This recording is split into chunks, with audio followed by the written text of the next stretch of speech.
She felt a wave of affection for this space, for these walls that enclosed and protected her, for the floor that supported her weight without complaint, for the windows that let in light and air, for the simple furniture that served its purposes faithfully, for the books and objects and small accumulations of a life being lived. This apartment was not large or luxurious or particularly special by any objective standard. It was just a modest living space in an older building in a city full of similar buildings and similar apartments. But it was hers, and she had made it into something more than just a place to sleep and store her possessions. She had, perhaps without fully realizing she was doing it, created a sanctuary here, filled it with living things, arranged it in ways that pleased her eye and soothed her spirit, made it into a place that could hold and nurture her when the world outside became too much. And she had been taking it for granted, rushing through it each morning, collapsing into it each evening, treating it as a backdrop to her real life rather than recognizing it as the stage on which her real life was actually happening. She made herself a cup of herbal tea, choosing carefully from the small collection she kept in a cabinet beside the stove, selecting a blend with chamomile and lavender, and something else she could not quite identify from the ingredient list on the box, herbs that promised calm and relaxation and restful sleep. She had been saving this particular tea for a special occasion, for some event or milestone that would justify using the expensive blend instead of the everyday bag she bought in bulk. But she decided now that this afternoon qualified, that choosing to spend several hours tending her plants and disconnecting from the digital world was worth celebrating, was perhaps more worthy of good tea than most of the occasions she had been waiting for. While the water heated in the electric kettle, filling the kitchen with its quiet sound of approaching boil, she stood at the counter and looked around her home with eyes that felt newly opened, really seeing it for what it was and what it held. The late afternoon light was streaming through the windows at a low angle now, the sun having descended to that position in the sky, where its light became almost horizontal, painting everything it touched with liquid gold. The light illuminated dust motes that drifted lazily through the air, tiny particles that floated and spun in the currents created by her movements and the temperature differentials in the room, each one catching and reflecting light like a microscopic mirror. The walls glowed warm in the amber illumination, their plain white paint transformed into something that looked like cream or butter or honey, colors that spoke of richness and comfort and nourishment. The plants, clean and refreshed, stood in their various spots like small miracles, each one a testament to the patient work of evolution and photosynthesis and the endless, tireless drive of life to persist and grow and reproduce. She felt a sense of profound gratitude for all of it, for this space and these living things and this moment of peace and presence that felt like such a rare and precious gift in a world that seemed designed to prevent exactly this kind of quiet contentment. The kettle clicked off, having reached its boiling point, and she poured the hot water over the tea bag she had placed in her favorite mug, a simple ceramic piece in a soft blue glaze that she had bought years ago from a potter at a craft fair. She watched as the water began to change color, darkening as the herbs released their flavors and medicinal compounds into the liquid, watched the tea bag bob and settle, watched the steam rise in wisps that curled and dispersed in the air. She left the tea to steep while she returned to the living room, carrying the mug carefully so as not to spill, feeling the warmth of it against her palms, anticipating the taste and the soothing effects of the herbs. She settled onto the floor, choosing that position over the comfort of the sofa, wanting to remain close to the earth, close to the plants, close to that sense of groundedness she had found during her afternoon of tending. She leaned back against the sofa, using it for support, and simply sat with her tea and looked around, letting her gaze rest on whatever it wanted to without trying to direct it or control it or make meaning from it. Her eyes found the way the light caught in the leaves of the philodendron, creating highlights and shadows that revealed the three-dimensional structure of each leaf, the way they curved and twisted to maximize their exposure to light. She noticed the gentle sway of the pothos vines in the slight air current from the window she had left open, their movement so subtle it was almost imperceptible, but there nonetheless, evidence of air flowing and plants responding, of the invisible forces that shaped and moved everything in this seemingly still room. She observed the proud vertical lines of the snake plant, standing like a sculpture, like something designed by an artist rather than evolved by nature, though of course evolution was the greatest artist of all, working over millions of years with the raw materials of mutation and selection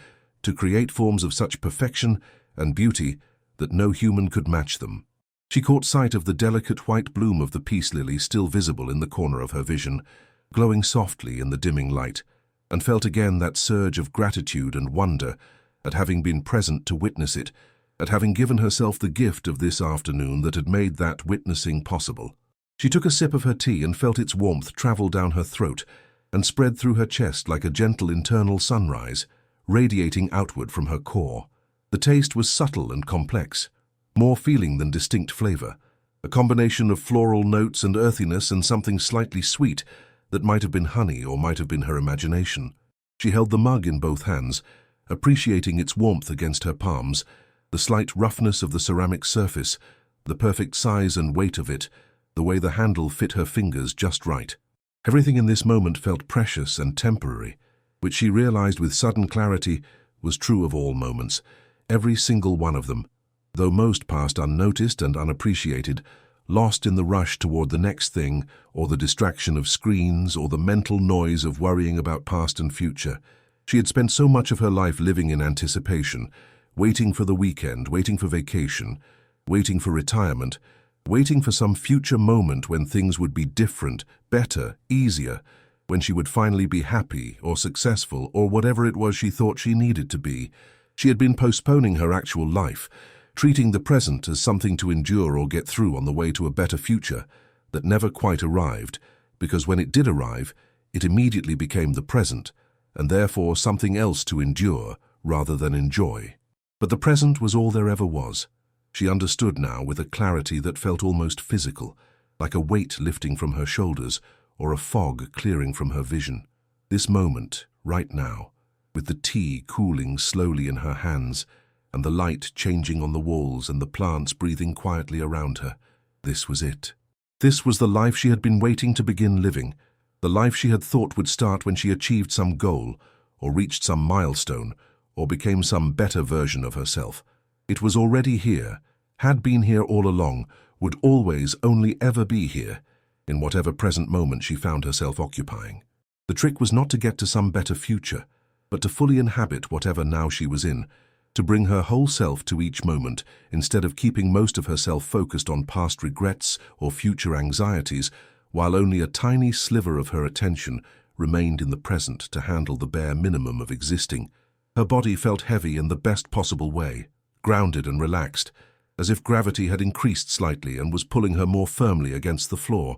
helping her settle more completely into the present moment. The tension she had been carrying in her shoulders and jaw, and the small muscles around her eyes, had released so gradually over the course of the afternoon that she had not noticed it happening, but now she was acutely aware of its absence, of the spaciousness and ease that existed where tightness and strain had been. She rolled her shoulders back experimentally, feeling the smooth movement of bone and muscle and tendon, feeling the stretch and release of tissue that had been contracted for so long it had almost forgotten how to relax. She tilted her head from side to side, feeling the gentle stretch in her neck, hearing the small pops and clicks as vertebrae adjusted themselves into better alignment. Her hands, which had been clenched around her phone and her steering wheel and her computer keyboard for days and weeks and months, lay open and relaxed on her thighs, palms up in a gesture that felt like receptivity, like openness, like willingness to receive whatever came rather than grasping and controlling and trying to force outcomes. She noticed a bit of soil lodged under one fingernail, a dark crescent against the pink of her nail bed, and smiled at the sight of it, choosing to leave it there rather than immediately cleaning it away. It felt like a badge of honor, like evidence of real work done in the real world with real substances that left actual marks on actual skin. She had spent so much time doing work that left no physical trace, that existed only as data in computers, as pixels on screens, as ephemeral digital artifacts that could be deleted or lost or rendered obsolete with a single software update. But this bit of soil under her nail was real and substantial and satisfying in a way that digital work never quite managed to be. It was proof that she had touched the earth, had connected with living things, had engaged with the physical world in a direct and unmediated way that required no screens or devices or technological intermediation. The apartment was growing dimmer now as the sun continued its descent toward the horizon, but she did not immediately jump up to turn on more lights, did not rush to dispel the gathering darkness. She enjoyed this transitional time, this threshold between day and night, the slow dimming that happened at a pace that allowed her eyes to adjust gradually, rather than being shocked by sudden changes in illumination. She enjoyed the way the colors softened and blurred in the low light, how the sharp edges of objects became gentler, how the whole apartment took on a quality of softness and mystery that made it feel like a different place than it was in full daylight. The plants were becoming silhouettes against the windows, their shapes still recognizable but simplified, reduced to their essential forms, all the small details of individual leaves disappearing into the general outline of the whole plant. She thought about how plants spent their nights engaged in different work than their days, how they shifted from the process of photosynthesis that dominated their daylight hours to the equally important work of respiration and growth and cellular maintenance that happened in darkness. They never really rested in the way animals rested, never completely shut down their metabolic processes, but they did change their pace, their focus, their activities. Perhaps that was what rest really meant for all living things. Not stopping completely, not becoming inert and inactive, but shifting into a different mode of being, a different rhythm, a different balance of activities. She finished her tea slowly, savoring each sip, making it last, and when the mug was finally empty except for the sodden tea bag at the bottom, she set it aside on the floor beside her with care, as if it were something precious that needed to be handled gently. Then she lay down completely on the floor, her body stretched out on the cool hardwood, her arms at her sides, her legs extended, feeling the solid surface beneath her taking her full weight. She stared up at the ceiling, which was painted a soft white and reflected what little light remained in the room, glowing faintly in the gathering dusk. She could hear the ambient sounds of the building around her, sounds she usually found annoying or tried to block out, but that now felt comforting, like evidence of life happening all around her, like a reminder that she was not alone, but part of a larger community of people all living their lives in adjacent spaces. The faint hum of the refrigerator in her kitchen, cycling on to maintain its interior temperature, the distant sound of footsteps from the apartment above hers, someone walking across their floor, going about their evening routines, the occasional car passing on the street below, its tires hissing against the pavement, carrying someone somewhere for reasons she would never know. A dog barking several buildings away, the sound muffled by distance and walls but still audible, all of it felt like a symphony of ordinary life, the background music of existence that she usually tuned out, but that now seemed precious and worth attending to. Lying there on the floor of her living room, surrounded by her plants and the gathering dusk and the sounds of life continuing all around her, she felt something she had not felt in such a very long time that she had almost forgotten what it felt like: complete stillness. Not the restless, impatient stillness of waiting for something to happen or someone to arrive or a task to be completed, but the deep, satisfied stillness of having arrived exactly where she needed to be, of having no desire to be anywhere else or doing anything else, of being so completely present in the moment that past and future seemed to dissolve, leaving only this eternal now that stretched out in all directions without boundary or limitation. Her mind, which had been chattering constantly for weeks and months and possibly years, a never-ending stream of commentary and judgment and planning and worrying and rehearsing and replaying, had finally quieted to something approaching silence. Thoughts still arose, still bubbled up from whatever deep well they came from, but they no longer had the power to hook her attention and drag her away from the present moment. They drifted through her awareness, like those dust motes she had watched in the sunlight earlier, visible but insubstantial, there but not demanding anything from her, simply passing through on their way to somewhere else. She became aware of her breath in a way that felt different from the forced awareness that came with trying to meditate or do breathing exercises, those times when she made herself pay attention to her breath and immediately made it feel awkward and artificial. This awareness was natural, effortless, arising on its own simply because in the silence and stillness, her breath had become the most prominent thing happening, the rhythm that underlay everything else. The gentle sound of air moving in through her nose and down into her lungs, the slight pause at the top of the inhale before the exhale began, the soft sound of breath leaving her body, the longer pause at the bottom before the next inhale arrived without any effort or will on her part. She had been breathing all day, all week, All her life, every moment of her existence sustained by this constant exchange of gases, but she could not remember the last time she had actually noticed it happening, had felt the profound miracle of it, the way her body knew exactly what to do without any conscious direction from her thinking mind. Air came into her body and was transformed. Oxygen extracted and delivered to every cell. Carbon dioxide collected and expelled, all of it happening automatically, reliably, endlessly, as long as she lived. Just like the plants around her, she realized, they too were engaged in this gas exchange, this breathing, though their process was different from hers, almost opposite during daylight hours when they took in the carbon dioxide she exhaled and released the oxygen she needed to breathe.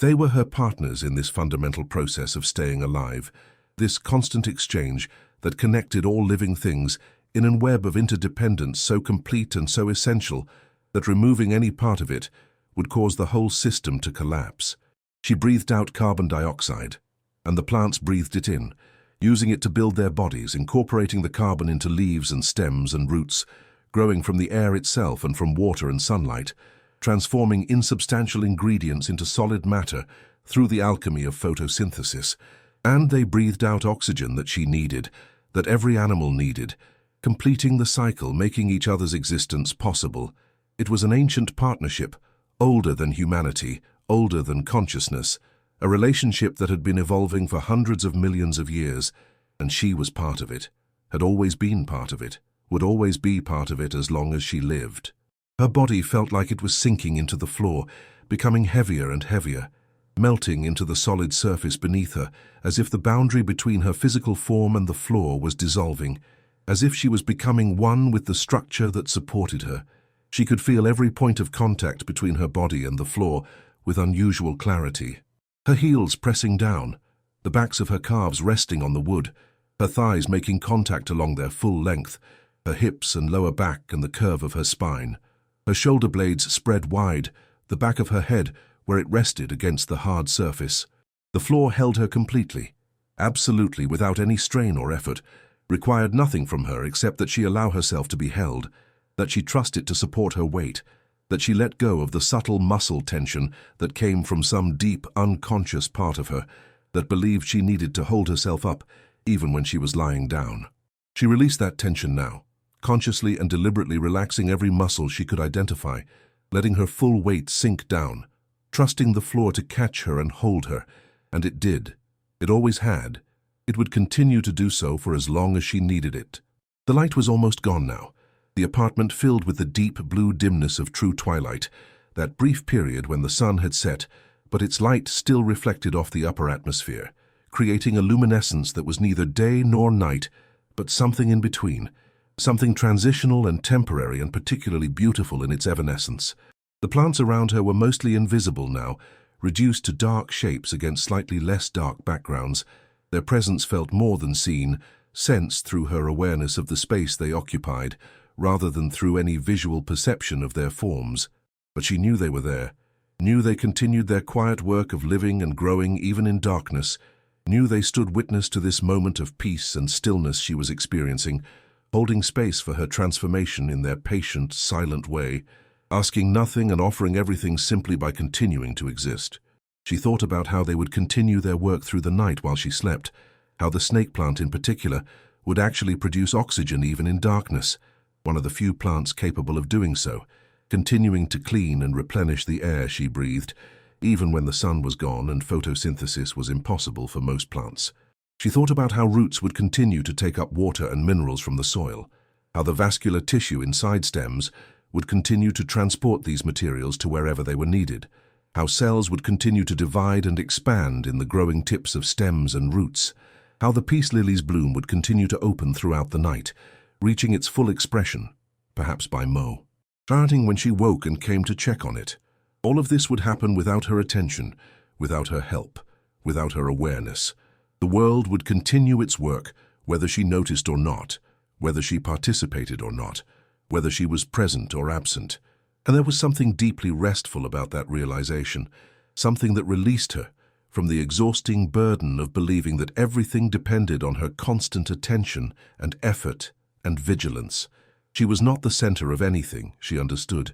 Not the main character in some grand story where everything revolved around her choices and actions and responses. She was just one small creature among billions, one human among millions, one living being in an apartment full of living beings, all of them equally engaged in the work of staying alive, all of them equally worthy of existence, all of them equally miraculous in their complexity and their resilience and their simple presence. The pressure she had been feeling for so long, the pressure to be more and do more and achieve more and prove her worth through constant productivity and accomplishment, was self-imposed, arbitrary, unnecessary, ultimately meaningless. What if it was enough, she wondered, to simply be? To tend her plants and drink her tea and watch the light change and feel her breath moving in and out, and exist as one small point of consciousness in a vast universe that had no particular need for her to be anything other than what she already was. What if the life she already had, the one she had been racing through in pursuit of something better or more important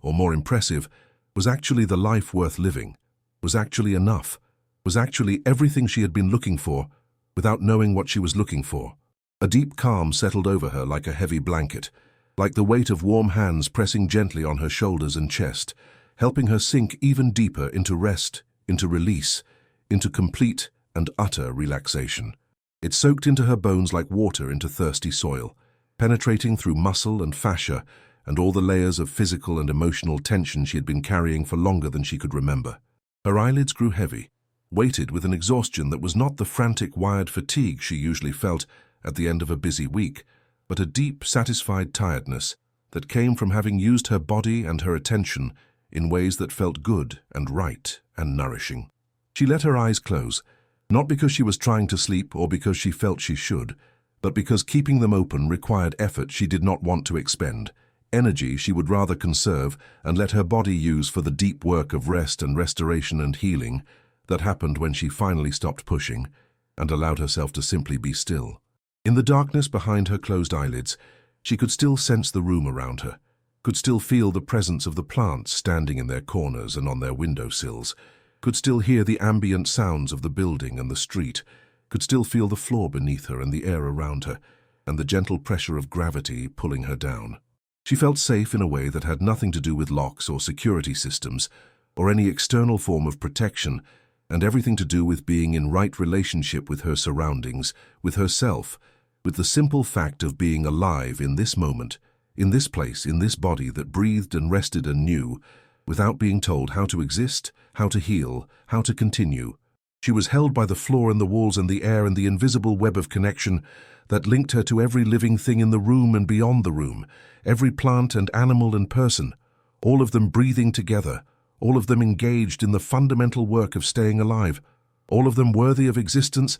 simply because they existed. She let go of everything she had been holding, the worry about messages left unanswered, the guilt about tasks left undone, the anxiety about the week ahead, the regret about choices made or not made in the past, the fear about the future and whether she was doing enough or being enough or becoming enough. She let it all go, released it into the darkness, let it flow out of her body with each exhale until there was nothing left but this moment, this breath, this profound and simple peace. And in that peace, in that emptiness that was also a fullness, she found what she had been searching for all along. Herself, whole and complete, needing nothing, lacking nothing, already and always enough exactly as she was. Time passed in the gentle darkness. Minutes or hours she could not say and did not care, had stopped tracking or measuring or trying to control the flow of moments through her awareness, content to let them come and go as they would without grasping or holding or trying to make them into something other than what they were. When she finally opened her eyes again, it was full night outside her windows, the apartment completely dark except for the single small lamp she had turned on earlier and the faint ambient glow of the city that filtered through the curtains, that perpetual urban illumination that meant true darkness was impossible, that the night sky was always somewhat lit from below by streetlights and building G-lights and the accumulated glow of millions of human activities happening simultaneously. She sat up slowly, carefully, moving like someone emerging from deep water, not wanting to disturb the peace that had settled so completely over her and through her and around her. She felt slightly stiff from lying on the hard floor for so long, but deeply rested in a way that had nothing to do with physical comfort, and everything to do with having given herself permission to stop, to be still, to do nothing but exist for a while. She rose to her feet with a slight groan that came from tight muscles and joints that had been in one position for too long, her body reminding her that she was not as young as she once was, that floors were harder than they used to be, that she would likely feel this tomorrow in the form of minor aches and soreness that would fade as she moved through her day. But the stiffness was temporary, superficial, nothing compared to the deep relaxation she felt in her core, in the center of herself, where the exhaustion and stress had been accumulating for so long. She stretched her arms overhead, feeling her spine lengthen vertebra by vertebra, feeling the muscles along her back and sides pull and release, creating space between the bones that had been compressed by hours of sitting at desks and standing in tense postures. She bent forward from her hips, keeping her legs straight, and let gravity pull her down toward her toes, feeling the stretch in the backs of her thighs and calves, feeling her back round and release. She hung there for several breaths, her arms dangling toward the floor, her head heavy, letting the weight of her upper body create the stretch without any pushing or forcing. When she finally rolled back up to standing, stacking her vertebrae one at a time, she felt taller somehow, more spacious, as if she had created room inside herself by clearing out all the accumulated stress and tension and mental clutter that had been taking up space. She moved through the apartment slowly, quietly, as if trying not to wake someone who was sleeping, though she was alone, and the only sleeper would be herself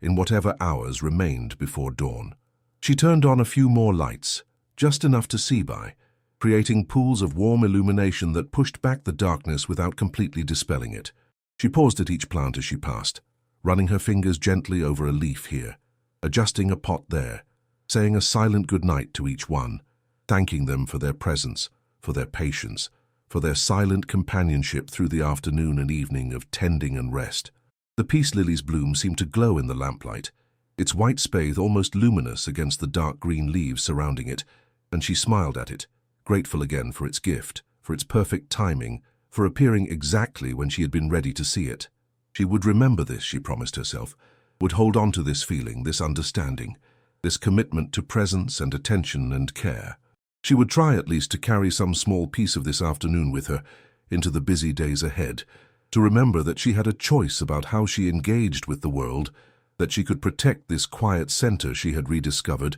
that she could make time for tending and presence and rest even when the world demanded otherwise. In the kitchen, she washed her mug and set it in the drainer beside the sink, wiped down the counter where a few drops of water had splashed when she filled the watering can earlier, put away the spray bottle, and made sure everything was in its place, ready for the next time she would need it. These simple tasks felt different now, not like chores or obligations, but like small acts of completion,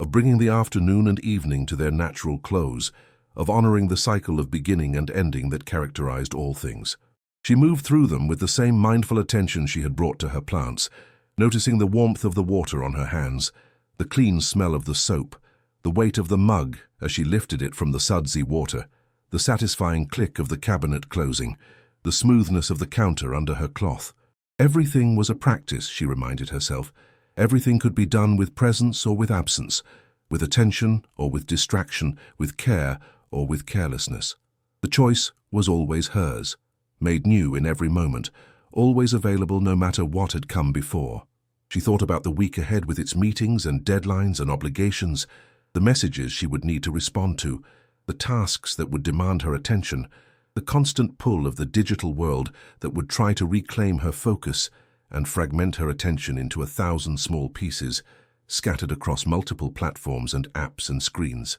She knew she would return to that world, knew she had responsibilities and commitments and connections that mattered, and that required her to show up and participate and engage. She was not planning to abandon her phone or delete all her social media or retreat completely from modern life into some fantasy of simplicity that was neither possible nor desirable in the world as it actually existed. But she would return differently, she told herself, would try to maintain some boundary between the world's demands and her own need for rest and presence and peace. She would remember that she had a choice, that urgency was often manufactured, that most things could wait longer than they seemed to need to, that her worth was not determined by her productivity or her responsiveness or her ability to be constantly available to everyone who wanted a piece of her attention. The plants would be here, she thought, reminding her, waiting for her next session of care, offering their silent witness to her life and her choices. They would continue growing whether she paid attention or not, but they would thrive more if she remembered to tend them, to check on them, to provide what they needed before the need became critical. And so would she. She would thrive more if she remembered to tend herself with the same patience and attention she had given her plants today, if she watered her own roots and cleaned her own leaves, and made sure she had adequate light and space to grow into whoever she was becoming. The metaphor was obvious, perhaps too obvious, but that did not make it less true or less useful. She was a living thing too, subject to the same basic needs as any plant, requiring care and attention and nourishment to flourish, rather than merely survive. Before going to bed, she did one last thing, a small ritual that felt important, even though she could not have explained why. She picked up her phone from where it had been sitting untouched for hours, its screen dark and silent, and looked at it for a moment. This device that had commanded so much of her attention and energy, this tool that was supposed to connect her to the world, but that so often left her feeling more isolated and exhausted than before. She felt no urgency whatsoever to unlock it, to see what notifications had accumulated, to check what she had missed during her absence. The world had continued without her constant surveillance, had managed just fine without her participation for an entire afternoon and evening, and it would still be there tomorrow when she chose to engage with it again on her own terms, rather than on the terms dictated by algorithms designed to capture and monetize her attention. Instead of scrolling or checking or catching up, she opened the camera and took a single photograph of the peace lily's bloom, capturing its white glow in the soft lamplight, preserving this moment not to share with anyone else, but to keep for herself, a reminder of this day, this discovery, this gentle revolution in understanding that had occurred while she knelt on her floor and paid attention. To her plant, she set an alarm for the morning, chose a time that would give her enough sleep to feel rested, enough time to wake gently rather than being shocked out of sleep by urgent necessity. She plugged the phone in to charge on her nightstand, then placed it face down so its screen would not light up and disturb her if notifications arrived during the night, creating a small boundary between herself and the device, asserting her right to rest without interruption, to sleep without being on call to the world. Then she went through her usual evening routine, washing her face and brushing her teeth and changing into comfortable clothes for sleeping, but doing each task with more attention than usual, with some of the mindfulness she had practiced all afternoon, trying to bring that quality of presence into these mundane activities that she usually rushed through without thought. The water on her face felt refreshing, cleansing away not just the physical residue of the day, but something else too, something less tangible, but equally real. She looked at herself in the mirror and saw someone who looked softer somehow, more relaxed, less driven and more at peace than the face that had looked back at her that morning. She climbed into bed and pulled the covers up to her chin, feeling the coolness of the sheets against her skin, the softness of her pillow beneath her head, the weight of the blankets pressing down on her body in a way that felt comforting and secure. Through her open bedroom door, she could just see the edge of the philodendron in the living room, where the light from the lamp reached it, its leaves dark silhouettes against the dimly lit wall behind it. She imagined all her plants standing in their places throughout the apartment, breathing slowly through the night, doing their invisible work of living, growing imperceptibly in the darkness, existing without need for attention or applause or validation. And she imagined herself joining them in that quiet work, settling into sleep, letting her body do its own invisible work of restoration and healing, trusting the ancient wisdom encoded in her cells to know what needed to happen without any conscious direction from her mind. Her breath slowed naturally, automatically, finding a rhythm that felt right for sleep, that signaled to her body that it was safe to let go, to release its vigilance, to stop its constant monitoring of threats and demands and possibilities. She felt herself drifting, hovering in that threshold space between waking and sleeping, where thoughts became dreamlike and time lost all meaning. She was aware of the bed beneath her and the room around her and the quiet sounds of the building settling for the night, but she was also aware of something larger, some sense of being held by more than just her mattress, held by the earth itself and the turning of the planet and the vast network of life that covered its surface and breathed its air and drank its water and grew toward its sun. She was part of that, had always been part of it, would always be part of it as long as she lived, and even after, when her body returned to the soil and became food for other living things, continuing the cycle, completing the circle. The last thing she heard was the sound of her own breathing, soft and steady as waves on a distant shore, and the last thing she felt was peace, simple and complete, settling over her like the softest of blankets, like the gentlest of hands stroking her forehead and telling her without words that everything was all right, that she was all right, that she could rest now, could let go, could trust the darkness and the silence and the deep wisdom of her body to carry her through the night and deliver her safely to morning. And it was enough. It was more than enough. It was everything. Tomorrow would come with its demands and its noise and its endless stream of things that seemed urgent, but rarely were. But tonight she was here, fully and completely here, tended and tending, rested and at peace. And she knew, in some deep place beyond words or thoughts, that she would be all right, that she had everything she needed, that she always had, that the life she was looking for had been waiting right here all along in the simple act of paying attention, of caring for living things, of being present to the beauty and grace that existed in every moment, if only she remembered to look. Our story has reached its quiet ending now, the way all good days come to their natural close, gently and without drama, settling into rest the way leaves settle onto the ground in autumn, the way the sun settles below the horizon each evening, completing the cycle and preparing for the next beginning. I hope this tale of simple care and rediscovered peace has offered you a soft place to land this evening, has given you permission to slow down and breathe deeply, and remember that rest is not something you have to earn through sufficient productivity, but something you deserve simply by virtue of being a living creature who needs it to survive and to flourish. I hope it has reminded you that connection does not require screens or technology, that beauty exists all around you if you remember to look, that the life worth living might be the one you already have, if only you could slow down enough to actually experience it, instead of rushing through it on your way to somewhere else. If you are still with me in this quiet moment, still listening as the silence deepens and sleep comes closer, I want to thank you from the bottom of my heart for sharing this time with me, for allowing this story to accompany you on your journey toward rest, for trusting me to help you find your way to peace. For those of you who remain awake, whose eyes are still open, she felt her eyes grow warm with tears, moisture gathering along her lower lids and threatening to spill over, though she could not have explained to anyone, even to herself, why this small thing moved her so deeply,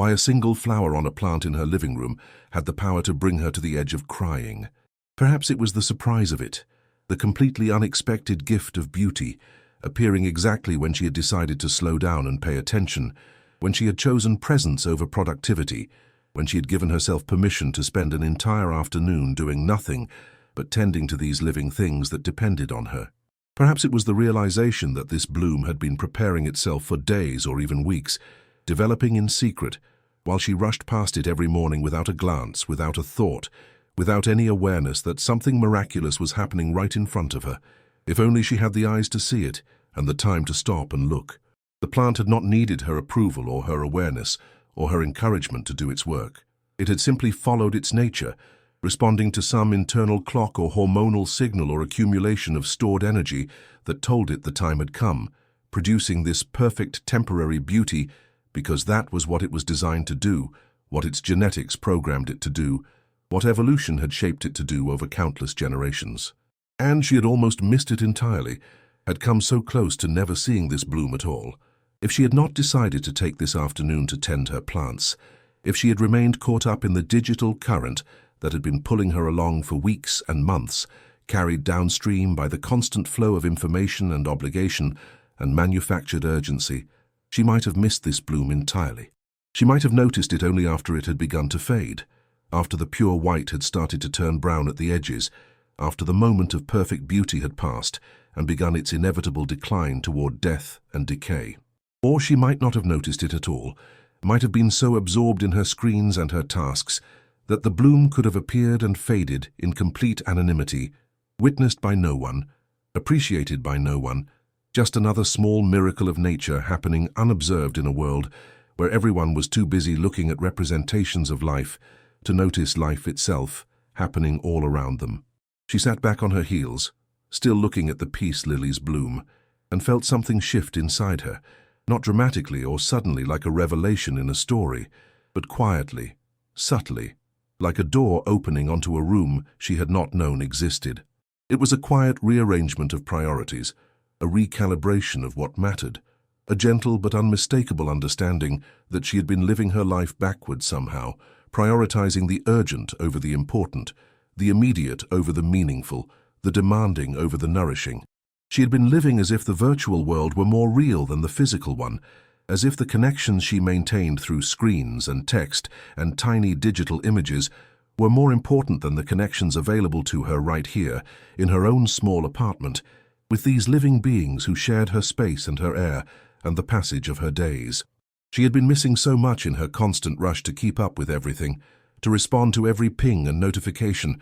to maintain the exhausting illusion that she was on top of things, in control, connected, engaged, when in reality she had been disconnected from what mattered most, from the actual texture and substance of her life, from the living world that existed beyond the glowing rectangle. Lee in her hand, but this was connection. She understood now with perfect clarity. Her hands in the soil, her attention fully on a single bloom, her breath slowing to match the unhurried pace of growth and change and flowering that had been happening around her all along, while she rushed past in pursuit of something she could not even name.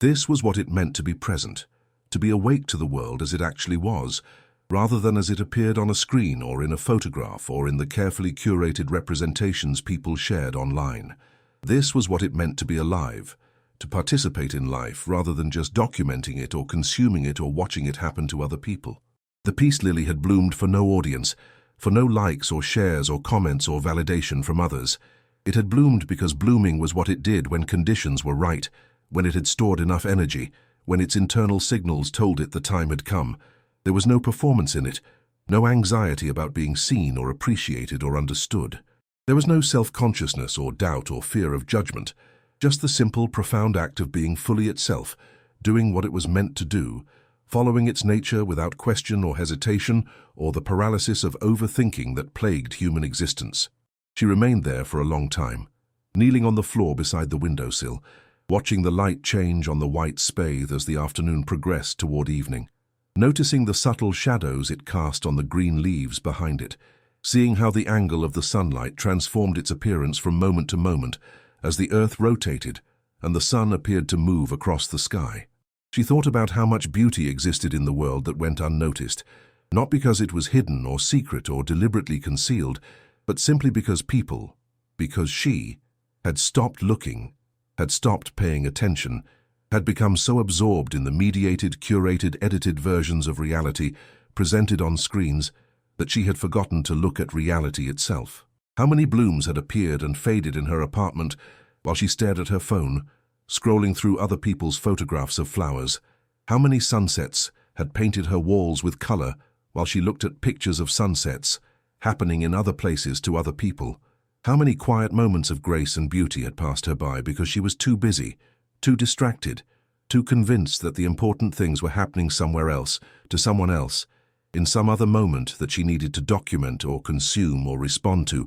before it disappeared into the endless stream of content that flowed past her eyes every day. The discovery of this bloom felt like a doorway opening, a threshold presenting itself, an invitation to step through into a different way of being, a different way of moving through her days and hours and years. She did not need to travel to exotic locations or accumulate expensive possessions or achieve some prestigious position or curate a perfect online presence to have a life worth living, to have experiences worth having, to find beauty and meaning and connection. She already had that life. It was right here, had been here all along, waiting patiently for her to notice it, to choose it, to participate in it fully, instead of always keeping one foot in the virtual world and one eye on her phone. It was right here in this modest apartment, with these simple plants, in the quiet work of caring for something other than herself, in the patient attention required to notice a single bloom appearing among the leaves. The richness she had been seeking,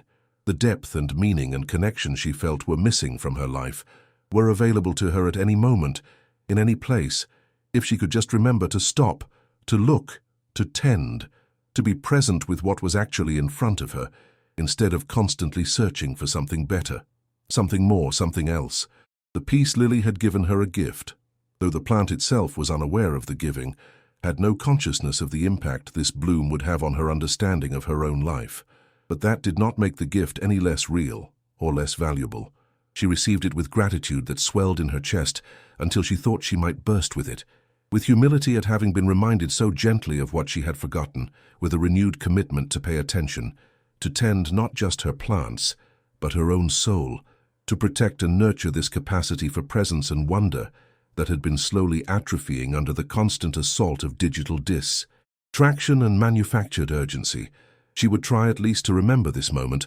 this bloom, this quiet revolution in understanding that had occurred while she knelt on the floor of her living room on an otherwise ordinary Saturday afternoon. She would try to choose presence over productivity, attention over achievement, being over doing. She would try to live as if the life she already had was the life she had always wanted, because maybe, just maybe, it was. The watering can was empty now, light in her hand as she picked it up from where she had set it beside the last plant she watered, and the cloth was damp and slightly soiled from its work, carrying the evidence of her afternoon's labor in the faint brown smudges of dust it had collected from dozens of leaves. She gathered her supplies with the same careful attention she had brought to using them, treating even this mundane task of cleaning up as part of the ritual rather than an annoying necessity to be rushed through. She returned the items to the kitchen, rinsing the cloth under warm water and watching the dust dissolve and flow down the drain, taking with it the last visible traces of the work she had done, though the effects of that work would remain visible for weeks in the renewed vibrancy of her plants. She wrung out the cloth and hung it over the edge of the sink to dry, its fabric still holding warmth from the water. She rinsed the ceramic bowl and placed it back in the cabinet where it lived when not being used for plant care. She refilled the watering can and set it aside for next time, already anticipating the next session of care, already looking forward to another afternoon like this one, already planning to make this a regular practice rather than a rare occurrence. The apartment felt different than it had when she walked in hours ago, though nothing had objectively changed except the cleanliness of the leaves and the moisture level of the soil. The air seemed fresher somehow, lighter, as if the plants were breathing more deeply now that their leaves were clean and able to fully perform their function of gas exchange. Or perhaps it was she who was breathing more deeply,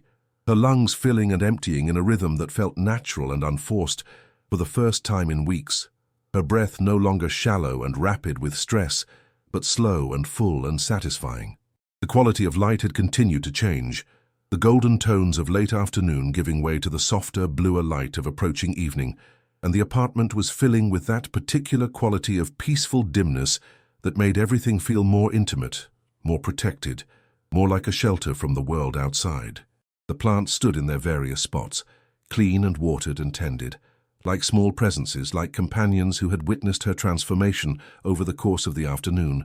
and were holding that knowledge quietly, without judgment or comment. She felt a wave of affection for this space, for these walls that enclosed and protected her, for the floor that supported her weight without complaint, for the windows that let in light and air, for the simple furniture that served its purposes faithfully, for the books and objects and small accumulations of a life being lived. This apartment was not large or luxurious or particularly special by any objective standard. It was just a modest living, a digital detox for the tired soul. The smell of rain-soaked earth drifted through the half-open window, carrying with it the promise of something quieter than the week that had just passed. It was the kind of scent that spoke of renewal and patience, of water sinking slowly into soil, of roots drinking deep, of the earth itself taking a long, satisfied breath after days of heat and dryness. In a modest apartment on the third floor of an old building in a coastal city, a woman stood motionless in her doorway, keys still dangling from her fingers,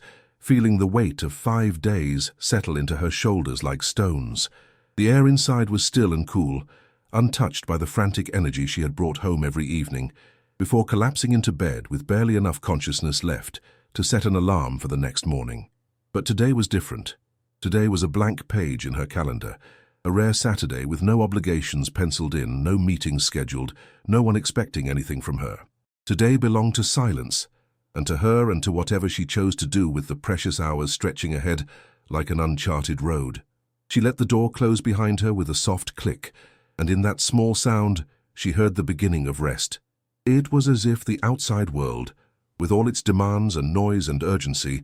had been sealed away on the other side of that door, leaving her in a pocket of peace that felt almost sacred in its simplicity. The apartment greeted her with its familiar shadows and gentle light filtering through gauze curtains that swayed ever so slightly in the breeze coming through the window she must have left cracked open that morning in her rush to leave. Everything was exactly as she had left it, yet somehow it felt like she was seeing it all for the first time in months. The furniture, worn and comfortable, seemed to hold stories of all the evenings she had spent curled up with a book or a cup of tea. The books stacked on the side table still waited to be read, their spines promising adventures and knowledge and perspectives she had not yet encountered. The cushions on the sofa still held the impression of where she had sat weeks ago, back when she still had time to sit without simultaneously scrolling through her phone or answering emails or mentally preparing for the next task on her endless list. All of it seemed patient, waiting for her to truly arrive, to truly be present, to truly inhabit this space she called home, but so rarely actually experienced. And then her eyes found them, her plants, standing in their various corners and windowsills, their leaves catching the afternoon light in ways that made them glow like stained glass in a cathedral. Some stood tall and proud near the windows where the light was strongest. Others preferred the gentler illumination, further from the glass, content in their shadier spots. A few cascaded from high shelves, their vines trailing down like green waterfalls frozen in time. She had accumulated these plants over years, each one arriving in her life through some small door of circumstance, a gift from a friend, a purchase made on impulse at the market, a cutting taken from a plant at her workplace that she had rooted in a glass of water on her kitchen windowsill. Together they created a miniature forest, a green sanctuary right here in her urban apartment, a reminder that life continued its quiet work of growth and renewal, even in the midst of concrete and glass and the constant hum of the city. She moved closer, drawn by something she could not quite name, and noticed the fine layer of dust that had settled on the broad leaves of her philodendron, like a veil dulling its natural shine. The once vibrant green had lost some of its luster, not from neglect so severe as to harm the plant, but from the simple absence of attention, the accumulation of days and weeks when she had walked past without really seeing, without really noticing, without really caring. She reached out and touched one leaf, feeling its waxy surface beneath her fingertips, and in that moment something inside her chest loosened, like a knot she had not known she was carrying, suddenly releasing its grip. These living things had been here all along, breathing quietly in their corners, growing slowly in their methodical way, asking nothing of her except the occasional drink of water and a moment of acknowledgement. They did not ping with notifications. They did not demand immediate responses or threaten to disappear if she did not check them within the hour. They did not make her feel inadequate or behind or like she was failing at some invisible standard she could never quite meet. They simply existed, patiently, in their pots and their corners, waiting for her to remember them, ready to forgive her absence the moment she returned. She walked through the apartment slowly, taking inventory of each plant as if meeting old friends after a long absence, friends who had never judged her for being away, who welcomed her back without question or reproach. There was the snake plant by the bookshelf, its tall sword-like leaves standing proud and unbothered, their variegated patterns of dark green and pale yellow, as striking as any work of art hanging in a gallery. This plant had a reputation for being nearly indestructible, capable of surviving weeks without water, tolerant of low light and neglect, and it had certainly proven its resilience in her care, or rather, in her lack of consistent care. The pothos trailing along the top of the kitchen cabinet caught her attention next, its heart-shaped leaves cascading down in a waterfall of green and cream, some leaves solid green, others painted with splashes of yellow, as if an artist had gotten careless with a brush. This plant grew with such enthusiasm that she sometimes forgot to appreciate it, taking its vigor for granted. But now she saw how much it had grown since she last really looked at it, how many new leaves had unfurled, reaching always toward the light. The peace lily on the coffee table sat quietly in its simple terracotta pot, its white blooms long since faded, the plant now resting in its quiet green phase, gathering energy for the next round of flowering. Each one held a memory. The day she brought them home,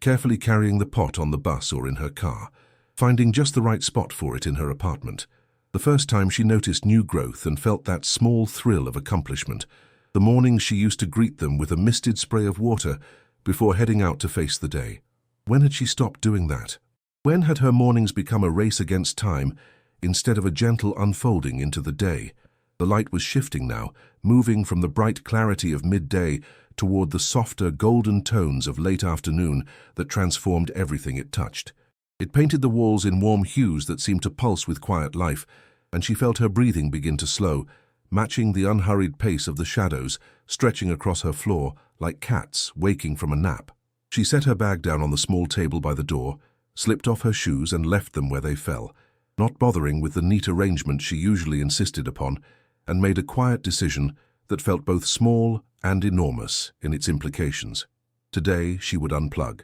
Not just her phone, though that would certainly be part of it, but her entire self from the relentless current that had been pulling her forward without pause, without rest, without any real direction beyond the simple momentum of always being busy, always being available, always being on. Today she would tend to these silent companions who had been witnesses to her life for years without asking for anything in return. She would clean their leaves with care and attention. She would check their soil and give them the water they needed. She would give them time and presence and the simple gift of being seen. And in doing so, perhaps she would tend to herself as well, would water the parts of her own spirit that had gone dry, would wipe away the dust that had accumulated on her own capacity for wonder and presence and peace. She moved to the kitchen with a sense of purpose that felt different from the usual urgency that drove her actions during the week. This was not the frantic energy of needing to get something done quickly so she could move on to the next task. This was slower, more intentional, almost ceremonial. She gathered her tools with the reverence of someone preparing for a ritual that mattered, that held meaning beyond its practical function. A soft cotton cloth that had once been part of a favorite shirt, washed so many times it was nearly threadbare but perfect for delicate leaves because it would not scratch or damage their surfaces. A small ceramic bowl with a hand-painted blue pattern around its rim, a gift from someone she had loved, now repurposed to hold room-temperature water for cleaning. Her favorite watering can, a simple copper one with a long, narrow spout that allowed for precise watering, its surface tarnished to a mottled green and brown that she found beautiful in its imperfection. It had belonged to her grandmother, one of the few things she had kept after the estate was settled, and every time she used it, she thought of the older woman's garden and the hours they had spent there together when she was a child,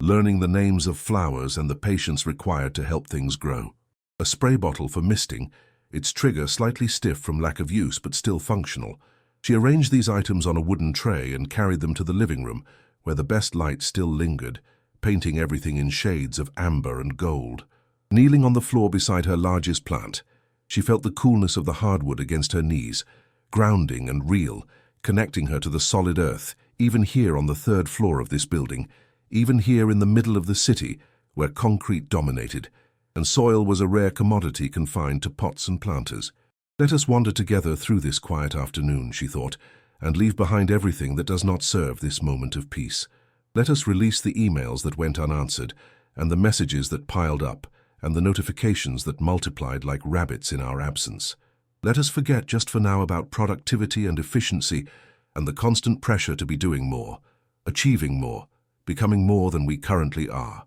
There is no rush here, no urgency pressing against our backs, no deadline looming on the horizon. There is only the gentle rhythm of care, the slow unfolding of stillness, the profound simplicity of attending to living things that grow at their own pace and cannot be hurried. This is a place where time moves differently, where a single leaf can hold your attention for minutes without any sense that those minutes are being wasted, where the simple act of touching earth with your bare hands can remind you that you are more than the sum of your notifications and obligations and digital connections. Here, in this small apartment filled with green and growing things, there is space to breathe deeply, space to exist without performing, space to remember what it feels like to be fully present in your own life, instead of constantly watching it from a distance through the lens of how you will capture it, or share it or remember it later. Find a comfortable place wherever you are now, in your bed or your chair or wherever you have chosen to rest. Let your body settle into whatever surface holds you, feeling its support, trusting it to bear your weight without effort or strain on your part. Close your eyes if you wish, or keep them soft and unfocused, resting on something nearby that brings you calm. A window showing sky, a wall painted a soothing color, a beloved object that carries good memories. The story we are about to enter together is a sanctuary, a refuge from the noise and haste of the waking world, a place where nothing bad will happen and no crisis will unfold. It is simply a story of an afternoon, of care given and received, of reconnection with what is real and alive and present. If you would like to return to our quiet corner for more evenings of rest and gentle tales, for more stories that prioritize calm over excitement and presence over plot, a soft tap on the subscribe button will ensure a new story is always here, waiting for you, like an open door to a peaceful room. These stories are gifts I offer freely, and your support through a subscription helps ensure I can continue creating them, can continue offering this small oasis of calm in a world that so often feels overwhelming. And now, let us step through that door together, into the soft light of this peaceful afternoon, into the company of plants and silence and the simple work of tending to life. She dipped the cloth into the water, watching the fabric darken as it absorbed the liquid, then wrung it out until it was just damp, not dripping, just moist enough to clean without leaving streaks or excess water that might collect in the crown of the plant and cause rot. She reached for the first leaf with the care someone might use when touching something precious and fragile, though these leaves were not fragile at all, but strong and resilient, built to capture light and convert it into energy, built to breathe for the plant and release oxygen into her apartment, built to last for months or even years if properly cared for. It was large and heart-shaped, belonging to the philodendron that sat nearest to the window, where it could catch the strongest light. She had purchased this plant 3 years ago from a small shop in the old quarter of the city, one of those places you could walk past 100 times without noticing, until one day something makes you look up and see the treasures hidden behind an unassuming door. The shop had been dim and wonderfully cluttered, with plants covering every available surface and hanging from the ceiling in macrame holders, and the woman who ran it had spoken about each plant with genuine affection, as if they were not products to be sold, but living beings she was entrusting to the care of strangers. She had told her that philodendrons were forgiving plants, that they could tolerate a bit of neglect and less than perfect conditions and still thrive, that they were good companions for busy people who wanted to bring life into their homes, but worried about their ability to keep that life going. The woman had been right. Despite the busy weeks and forgotten waterings and days when she had been too exhausted to do more than glance in its direction, the philodendron had continued to grow, sending out new leaves that unfurled like tiny green scrolls, reaching always toward the light, always growing, always persisting. She pressed the damp cloth gently against the leaf's surface and began to wipe away the dust in slow, circular motions that felt almost meditative in their repetition. The dust came away easily, leaving behind a faint smudge on the cloth and revealing the true color beneath, a deep, glossy green that seemed to absorb the light and hold it, creating a glow that came from within, rather than simply reflecting what fell upon it. She worked methodically, supporting each leaf with one hand while cleaning it with the other, careful not to press too hard, mindful of the delicate structure of veins and cells beneath the surface that carried water and nutrients throughout the plant, that performed the invisible work of keeping this living thing alive. There was something deeply satisfying about this work, something that engaged her attention completely, without exhausting her, that gave her something to focus on without demanding that she produce anything or achieve any particular result. She was simply making these leaves clean, restoring them to their natural state, removing the barrier of dust that had been blocking their ability to fully absorb light and perform photosynthesis. It required nothing of her except attention and gentleness, two things she had been rationing out in tiny, insufficient portions for far too long, always convinced that she needed to save her energy and focus for more important tasks, never quite realizing that this too was important, that this simple act of care mattered in ways that extended far beyond the practical benefits to the plant. As she moved from leaf to leaf, working her way around the plant in a spiral that gradually brought her to its center, where the newest leaves were still small and tender, she felt the tension in her shoulders beginning to dissolve like sugar in warm water. The repetitive motion, the soft texture of the cloth, the coolness of the water, the subtle scent of the plant itself, something green and alive and faintly earthy, all of it combined to create a kind of moving meditation that quieted her mind without requiring any special technique or years of practice.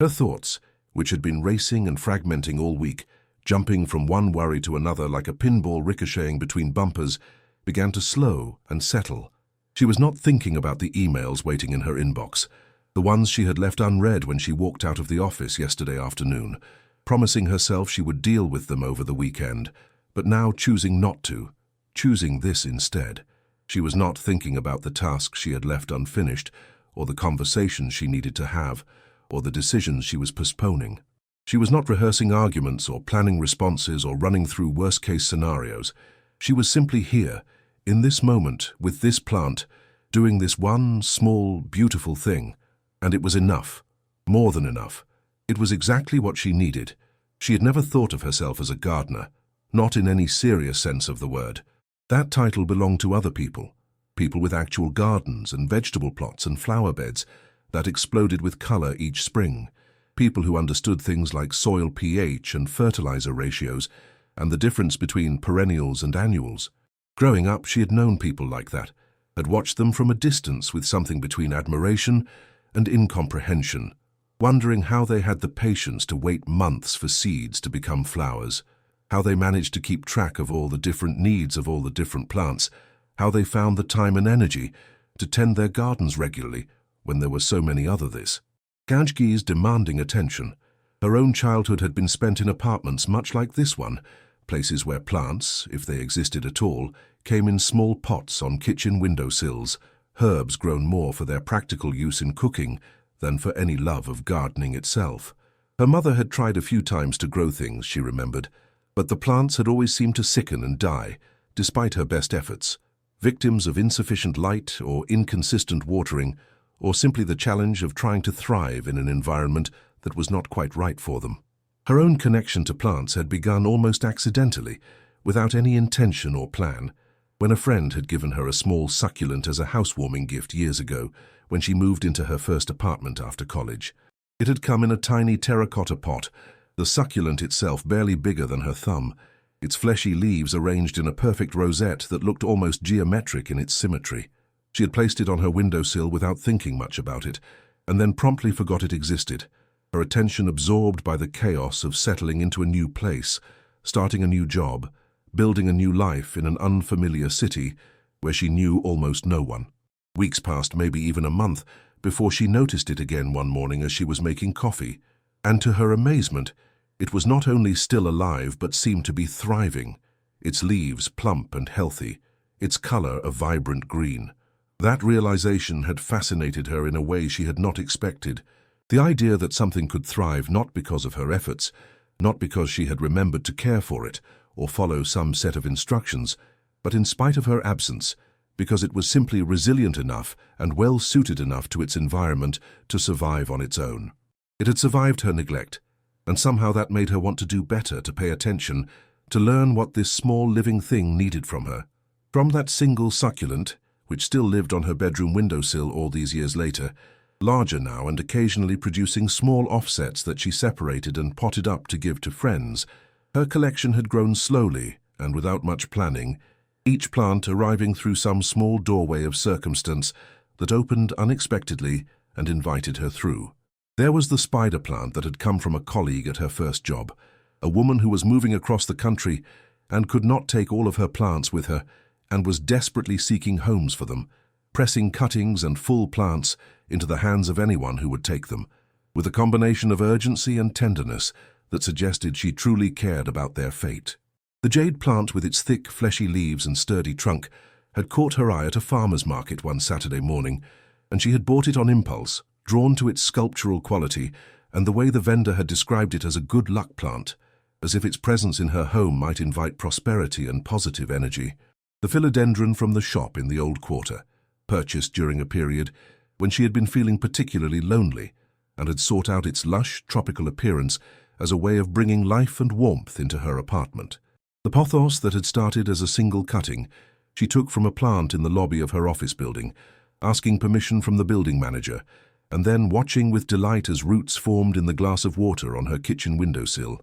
thin white threads that grew longer and more complex each day until they filled the jar like fine hair, and she knew it was time to give the cutting AM, or permanent home in soil. Each plant had arrived in her life through some small moment of connection or impulse or generosity, and each had stayed, becoming part of the landscape of her home and, in ways she was only beginning to understand now, as she knelt among them with her cloth and her bowl of water, part of the landscape of her inner life as well. They had witnessed her evolution over these years, the late nights when she studied for exams, the mornings when she woke up energized and ready to tackle the day, the evenings when she cried over breakups or disappointments, or simply the accumulated weight of trying to build a life that felt meaningful. They had been there for her small celebrations and her quiet defeats, present but undemanding, alive but unobtrusive, growing slowly while she rushed past them in her constant hurry to get somewhere else, to become someone else, to achieve something more. She thought about all of this as she finished cleaning the philodendron, carefully wiping the last of the dust from its smallest leaves, the ones that had just unfurled and still had that tender, pale quality of new growth, and moved on to the next plant, a snake plant with tall, variegated leaves that stood like sentinels beside her bookshelf. This one she had bought for herself during a particularly difficult period a couple of years ago, a time when work had been overwhelming and a relationship had ended badly, and she had felt like she was barely keeping her head above water, like she was failing at everything she attempted. She had been drawn to the snake plant specifically because of its reputation for being nearly indestructible, for being able to survive neglect and low light and inconsistent care. She had needed something that would survive her chaos, her irregular schedule, her tendency to forget that living things required attention and care, something that would not die and make her feel even more incompetent than she already felt. And it had survived. More than that, it had flourished, sending up new leaves that rose straight and proud from the soil, their patterns of dark green and pale yellow, as striking as any painting hanging in a museum, each leaf a testament to the plant's resilience, and to the simple fact that sometimes survival is its own kind of success. She realized now as she began cleaning the snake plant's leaves, with the same careful attention she had given the philodendron, that she had been thinking of her plants as decorations, as objects that made her space more attractive and more alive, but that existed independently of her, that were essentially background to her real life. She had not fully understood until this moment that they were in relationship with her, that they responded to her presence and her care or lack of care, that they were affected by her attention or her absence, that they were, in their own quiet, non-verbal way, companions who shared her space and her air and her days. They had asked for so little over the years, just water when they were thirsty, and light sufficient for their needs and occasionally a bit of fertilizer or repotting when they outgrew their containers. Yet even that little she had often failed to provide consistently, getting distracted by other priorities, convinced that she would remember tomorrow or next week, that they could wait because they were not urgent in the way her job was urgent, or her social obligations were urgent, or the constant stream of messages and emails and notifications was urgent. But here they were, still green, still growing, still offering their silent gifts of beauty and oxygen and life, still forgiving her absences and welcoming her back whenever she remembered to notice them. She felt a wave of something that was part gratitude and part remorse, though remorse was too heavy a word, too weighted with judgment and guilt for what she actually felt. It was more like a gentle acknowledgement of absence, a recognition that she had been looking past these living beings in her search for something that might have been right here all along, waiting patiently for her to slow down enough to see it. The week just past had been full of what she would have called connections. Dozens of messages sent and received, video calls that connected her face to other faces across miles and time zones, emails that pinged back and forth in an endless chain of communication that somehow never felt quite satisfying, that always left her feeling like she was missing something essential, even as she maintained the appearance of being constantly in touch. She had been so busy maintaining her digital presence, curating her online self, responding to the demands of the virtual world, that she had neglected her physical presence, the actual space she occupied, and the actual living things that shared it with her. But that was changing now in this moment, as she wiped dust from the leaves of plants that had been waiting for her attention. She was here. She was present in a way she had not been present in weeks or maybe months. She was paying attention to these specific leaves, this specific plant, this specific moment. instead of letting her mind race ahead to what came next, or circle back to what she should have done differently. This was connection too, she understood now, maybe a more fundamental kind of connection than the digital variety she had been prioritizing. This was being in relationship with life itself, with growth and change, and the patient unfolding of natural processes that could not be rushed or optimized or made more efficient. This was remembering that she was not just a brain piloting a meat suit, not just a collection of tasks and responsibilities and online identities, but a living creature among other living creatures, all of them breathing the same air, all of them dependent on the same fundamental elements of water and light,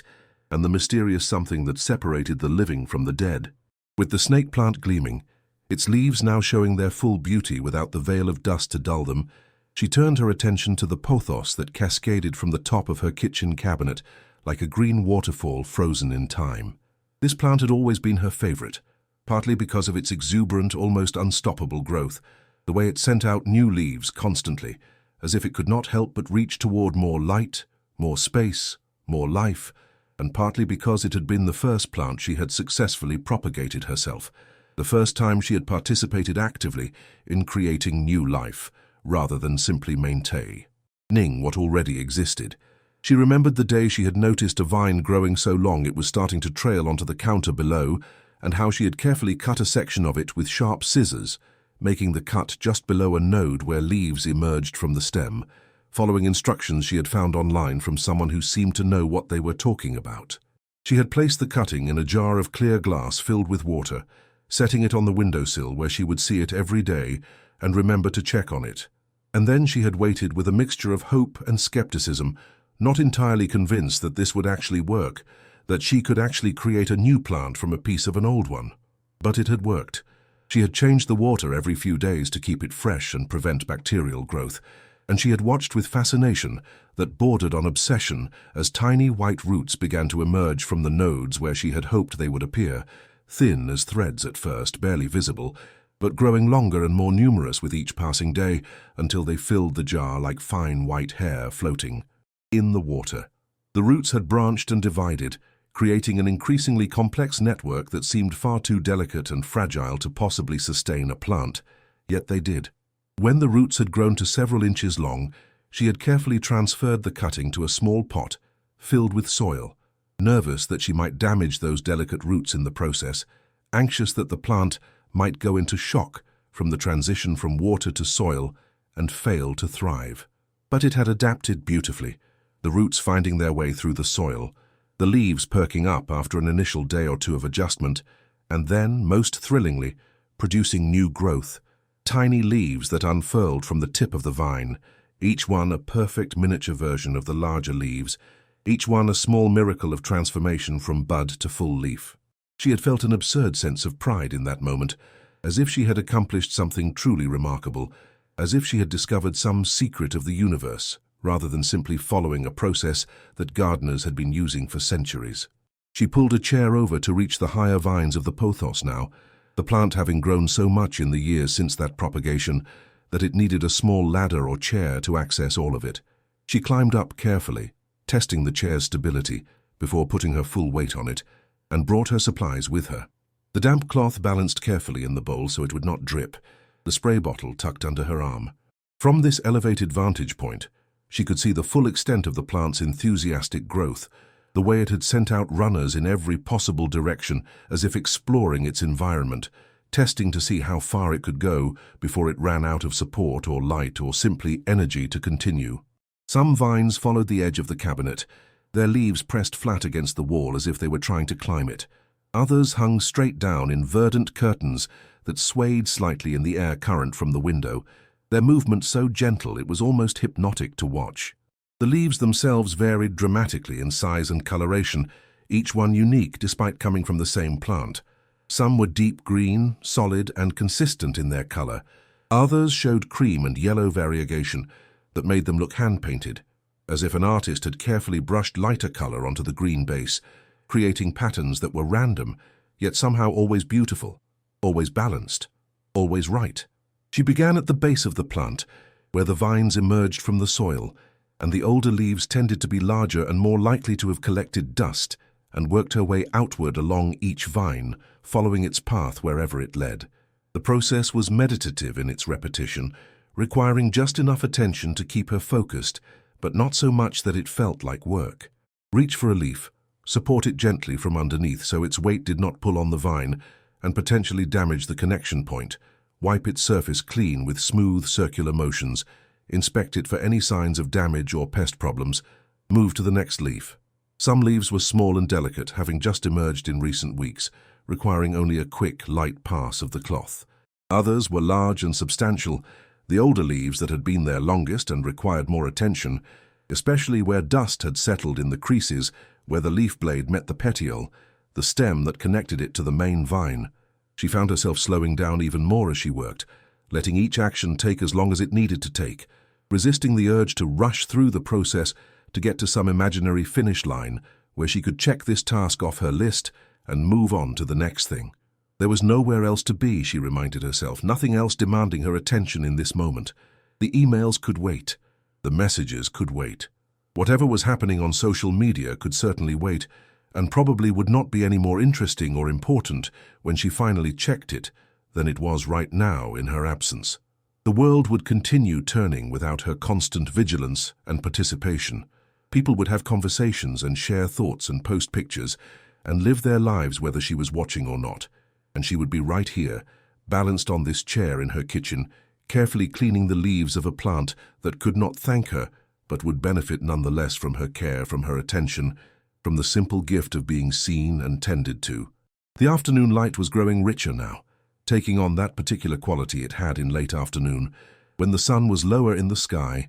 and its light had to travel through more atmosphere to reach her windows, filtering through all that air and moisture and dust to arrive transformed, golden and warm and soft in a way that morning light never was. As she worked her way along the vines, she noticed details she had never seen before despite having lived with this plant for years, despite walking past it dozens of times each day. The way the vines had a slight purple or reddish tinge where they were youngest, where new growth was still emerging, a color that would fade to green as the tissue matured and aged. The tiny aerial roots that emerged from some of the nodes, thin filaments that reached out into the air, searching for something to cling to, something to anchor themselves to, so the vine could pull itself upward toward better light. In nature, she knew, this plant would climb trees in tropical forests, using those aerial roots to attach itself to bark and ascending toward the canopy where the light was strongest. Here in her apartment, the plant had no trees to climb, but it still produced those roots out of instinct, out of the deep genetic memory of what it was supposed to do,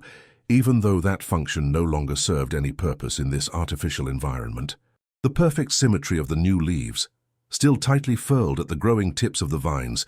waiting for the right moment to unfurl and reveal themselves, each one coiled like a tiny green scroll containing instructions for its own becoming. The way some leaves curved and bent, following the light as it moved across the room throughout the day, turning their surfaces perpendicular to the sun's rays to maximize their ability to capture photons and convert them into chemical energy through the alchemy of photosynthesis. She noticed, too, a small leaf that had been damaged somehow. Perhaps she had bumped it while moving things around, or maybe it had gotten caught on something and torn. Its tip was brown and crispy, clearly dead, though the rest of the leaf remained green and functional. She felt a pang of regret at seeing this imperfection, this small wound, even though she knew intellectually that it was normal, that plants suffered damage all the time in nature and survived just fine, that a single damaged leaf among hundreds of healthy ones was nothing to worry about. But still, she wished she could undo whatever had caused that damage,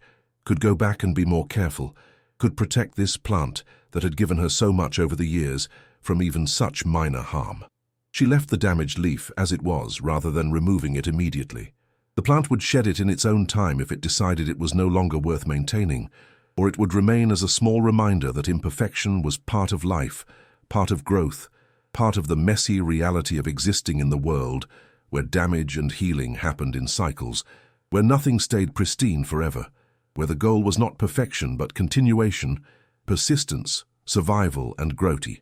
despite the inevitable wounds that accumulated over time. When she had cleaned the last leaf, reaching far out to access a vine that had grown longer than all the others and now hung down almost to the floor, she climbed down from the chair carefully, feeling the slight strain in her legs from standing in that position, for however long it had taken her to clean the entire plant. She stepped back to admire her work, and the difference was remarkable, almost shocking in its impact. The plant seemed to breathe more freely now, its leaves no longer muted and dulled by the film of dust, but vibrant and alive, their colors true and deep, the variegation standing out in sharp contrast, the whole plant seeming to glow with renewed vitality, even though all she had really done was remove a thin layer of accumulated debris. She wondered if plants could feel relief the way humans did, if they experienced something analogous to the sensation she felt when she washed her face after a long day, that sense of freshness and renewal that came from removing the grime and fatigue that had accumulated. She liked to think they did, that in some way beyond her understanding, beyond the reach of scientific measurement, the plant appreciated this attention, this care, this act of service that asked nothing in return. She moved the chair back to its usual place at the small dining table, running her hand along its back as she passed, grateful for its solid presence, grateful for all the simple objects in her life that served their purposes faithfully, without complaint or need for recognition. The afternoon was progressing steadily now, the light continuing its slow transformation from the bright clarity of midday toward the softer, more contemplative tones of evening. But time had lost its usual urgency, its usual tyranny over her choices and her attention. She glanced at her phone, which she had left face down on the counter when she arrived home, a small act of defiance against its usual dominance over her attention, and felt no compulsion whatsoever to check it, to see what messages had arrived, what notifications had accumulated, what she might be missing by being absent from the digital world for a few hours. Whatever had arrived in her absence could wait. Whatever notifications had piled up were not more important than this, than these living plants, than this simple afternoon of care and attention and presence. She had spent so much of her life responding to the immediate, to the urgent, to the demanding, always putting other people's needs and expectations ahead of her own need for rest and peace and simple pleasure. She had operated under the assumption that speed and efficiency were virtues, that being busy was somehow noble, that filling every moment with productivity was the path to success or happiness, or whatever it was she thought she was chasing. But she had forgotten, or perhaps had never really learned, that there was another way to move through time, another way to value her moments and her days. She had forgotten that some things were worth doing slowly, that patience was not the same as laziness, that there was a particular kind of richness and depth available only to those who were willing to slow down enough to actually experience their lives, instead of just documenting them or rushing through them on the way to somewhere else. She returned to the living room with the copper watering can, filled with fresh room-temperature water, that she had let sit in the can for a while to reach the ambient temperature of the apartment. She had learned early in her plant-keeping journey that plants did not appreciate cold water straight from the tap, that the shock of temperature could stress their roots and slow their growth, that small acts of consideration like this made a real difference in their health and vitality over time. So she had developed the habit of filling the watering can and letting it sit for at least 30 minutes before using it, allowing the water to warm slightly and giving any chlorine that the city added for purification purposes time to dissipate into the air. It was a small ritual, barely an inconvenience, but it felt important, part of the larger practice of paying attention to needs beyond her own immediate convenience, of adjusting her actions to accommodate the requirements of other living beings who shared her space and depended on her for their survival. She began with the philodendron, the plant she had cleaned first, testing the soil with her finger to see if it actually needed water or if the moisture from the last watering was still adequate. This was something else she had learned through trial and error and research, and the occasional killing of a plant through overenthusiastic watering, that more plants died from too much water than from too little, that it was better to underwater slightly than to overwater, that roots needed air as well as moisture, and would rot if kept constantly saturated. She pushed her finger into the soil up to her second knuckle, feeling the texture and moisture level, and found that the top inch or so was dry and crumbly, while deeper down there was still some moisture remaining from whenever she had last watered, probably a week or more ago based on how dry the top layer felt. This meant it was time to water, that the plant had used up most of the moisture it had access to, and would soon start to show signs of thirst if she waited much longer. She tilted the watering can slowly and carefully, letting the water flow out in a gentle stream, that soaked into the soil without washing it away or displacing it, or pooling on the surface in a way that would just run off instead of penetrating down to where the roots could access it. She poured evenly around the perimeter of the pot rather than just in one spot, ensuring that water reached all the roots rather than creating channels where it flowed quickly through without being absorbed. She watered until she saw the first drops begin to emerge from the drainage holes at the bottom of the pot, a sign that the soil was thoroughly saturated and any excess water was draining away rather than sitting in the bottom of the pot, where it could create anaerobic conditions that would harm the roots. Then she stopped, setting the watering can down and watching for a moment to make sure the water was draining properly,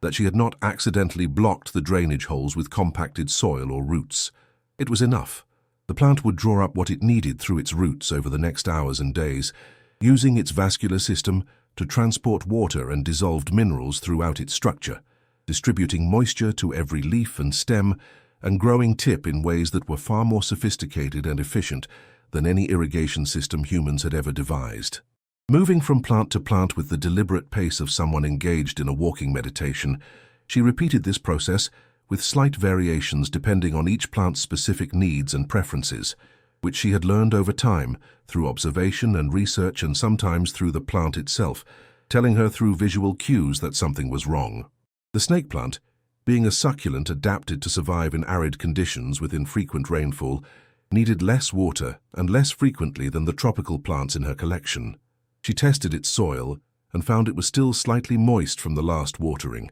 which she dimly remembered doing maybe 2 weeks ago, maybe longer, time having become somewhat blurry in the rush of recent weeks. Succulents stored water in their thick leaves and could draw on those reserves during dry periods, so she decided to wait rather than risk overwatering, making a mental note to check it again in another week or so. The pothos, despite its enthusiastic growth and lush appearance, was actually quite forgiving about watering and could tolerate some dryness, but it grew better with consistent moisture, so she gave it a generous drink, watching as the water disappeared quickly into the well-draining potting mix she had used when she repotted it last year, or was it 2 years ago now? Time seemed to compress when she looked back at it, months and years blurring together,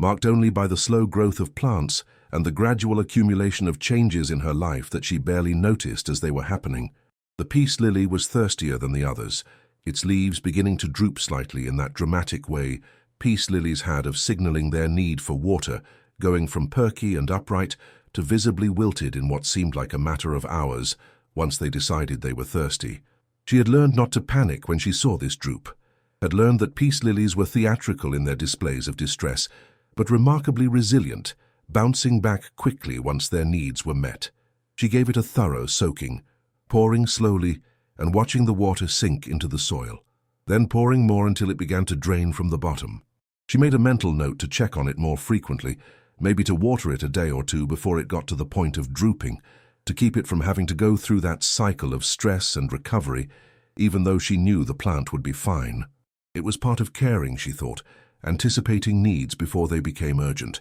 before they manifested as visible distress, staying attuned to the subtle signs that indicated something was needed, rather than waiting until the need became a crisis. As she continued her rounds through the apartment, she discovered a small jade plant that had somehow ended up behind a stack of books on a shelf, forgotten in the shadow of other objects, hidden from her daily line of sight and therefore absent from her awareness. Its leaves looked slightly shriveled, wrinkled like the skin of an elderly person, a sign of underwatering that succulents displayed when they had exhausted their internal water reserves and were beginning to suffer real stress. But it was far from dead, far from beyond saving. The stems were still firm, the leaves still attached, the plant still clinging to life with that stubborn persistence that made succulents such good survivors in harsh environments. She felt a pang of guilt as she picked up the pot and moved it to a better location on the windowsill where it would receive more light and remain visible enough that she would remember to check on it regularly. She gave it a careful watering. Not too much at once, since succulent roots could rot if they sat in wet soil for too long, their cells exploding from osmotic pressure, but enough to begin rehydrating the plant and allowing it to plump up its leaves again over the next few days. She apologized to it quietly as she set it in its new spot, feeling foolish even as she did it, but also feeling that the apology was necessary somehow, that it mattered to acknowledge her neglect and her intention to do better, even if the plant could not understand her words or her remorse. The jade plant sat in its new spot, patient and silent and uncomplaining, ready to forgive as plants always seem to be, ready to take advantage of whatever care and resources were offered without holding grudges about past deprivation. There was something humbling about that unconditional quality, that complete absence of resentment or expectation, that simple acceptance of whatever came. Plants taught patience in their slow growth, taught resilience in their ability to recover from stress, taught forgiveness in their willingness to thrive again once conditions improved, asking only for what they needed in the present moment, without dwelling on what they had lacked in the past. As she continued her methodical progress through the apartment, she picked up fallen leaves from the floor and the surfaces of side tables and windowsills, leaves that had completed their natural life cycle and been shed by their parent plants to make room for new growth. Some were completely brown and crispy, brittle enough to crumble in her hand if she squeezed them, or the chlorophyll and moisture long since withdrawn by the plant and recycled into new tissue. Others were partially yellow, still in the process of senescence, that elegant term for the aging and death of plant tissue, in the process of being systematically broken down and reabsorbed by the plant before being finally released. She gathered these leaves carefully and placed them in a small bowl, planning to add them to her compost bin later, to let them break down further and eventually return as nutrients to feed new plants in an endless cycle of growth and decay and renewal. There was something poignant about these fallen leaves, something that touched her in a way she could not quite articulate, these reminders that growth and death were not opposites, but parts of the same process, that the plant needed to let go of the old to make room for the new, that holding on to what no longer served would only drain energy that could be better used elsewhere. She thought about what she might need to let go of in her own life, what old patterns or habits or beliefs she was clinging to that no longer served her growth, that drained her energy without giving anything back, that needed to be released so she could direct her resources toward what actually mattered. The constant checking of her phone, the compulsive consumption of news and social media, the feeling that she always needed to be available and responsive to everyone who reached out to her, the belief that rest was something she had to earn through sufficient productivity, rather than something she deserved, simply by virtue of being a living creature who needed it to survive and thrive. Maybe it was time to let some of that go, to allow those patterns to yellow and wither and fall away naturally, trusting that what remained would be stronger and more vital for the space created by their absence. She fetched the spray bottle from the kitchen, refilled it with fresh water since it had been sitting unused for weeks, and the water inside had probably gone stale, and began misting the plants that appreciated extra humidity in the air around them, the philodendron with its tropical origins, the pothos that came from similar environments, a small fern she had acquired recently from a plant sale at the community center that was still adjusting to the drier air of her apartment after living in a greenhouse. The mist settled on the leaves like dew in a morning garden, tiny droplets clinging to the surfaces, before gradually evaporating or being absorbed through the stomata, the microscopic pores on the undersides of leaves that opened and closed to regulate gas exchange and water loss. She watched as some droplets caught the light streaming through the window, creating miniature prisms that broke the white light into its component colors, tiny rainbows that lasted only seconds before the angle changed, or the droplet fell or evaporated. The act of misting felt like a blessing somehow, like she was anointing each plant with care and attention, offering them this gift of moisture that mimicked the humid air of their native habitats, helping them feel more at home in this artificial environment so far from the forests where their ancestors had evolved. She moved slowly through the apartment, pausing at each plant to assess its individual needs, to check for new growth that indicated health and vigor, to look for any signs of problems like pests or disease or nutrient deficiency, to simply be present with it for a moment before moving on to the next. In the corner by the window, bathed in the slanting light of late afternoon that painted everything in shades of gold and amber, she found her spider plant, a gangly thing with long arching leaves striped in green and cream. This plant had been thriving so enthusiastically that it had produced several long stems called stolons that emerged from the center of the plant and dangled down, each one terminating in a cluster of leaves that formed a baby plant, a perfect miniature replica of the parent complete with its own tiny roots already forming in the air.